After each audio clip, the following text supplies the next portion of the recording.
హైదరాబాద్ లో వర్షాలు పడినప్పుడు దీని అవసరం చాలా కనిపించింది. ముంపు ప్రాంతాలను కాపాడాలన్నా, వరద ముప్పు నుంచి నగరం సురక్షితంగా ఉండాలన్నా హైడ్రా ఉండాల్సిందేనన్న అభిప్రాయం ప్రతి నగర పౌరుడిలో ఉంది. హైడ్రా చేస్తున్న మంచి పనులకు చక్కటి ఉదాహరణ బతుకమ్మ కుంట. బతుకమ్మలు కలిపే ఆ చెరువు కూడా బీఆర్ఎస్ హయాంలో కబ్జా అయింది. దాన్ని రక్షించింది హైడ్రా. ఇక సున్నం చెరువు, నల్ల చెరువు ఇలా అనేక చెరువులను రక్షించింది కూడా. వరద నీటి ప్రవాహానికి ఉండే అడ్డంకులు తొలగించే చర్యలు చేపట్టింది. దీంతో జనాల నుంచి హైడ్రాకు అభినందనలు అందుతున్నాయి.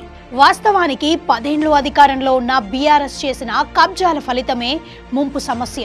ఇదే విషయంపై ప్రజల్లో భారీ చర్చ నడుస్తుంది కూడా. అయితే ఆ విషయం నుంచి జనాలకు డైవర్ట్ చేసేందుకు రోజుకో రకంగా హైడ్రాను విమర్శిస్తుంది బీఆర్ఎస్ పార్టీ. తన పెయిడ్ మీడియా చేత హైడ్రా మీద విషం జిమ్ముతుంది. ఇక తమ హయాంలో కబ్జా చేసిన భూములు సర్కారు వెనక్కి తీసుకుంటుందనే బాధ కూడా వారిలో కనిపిస్తుంది.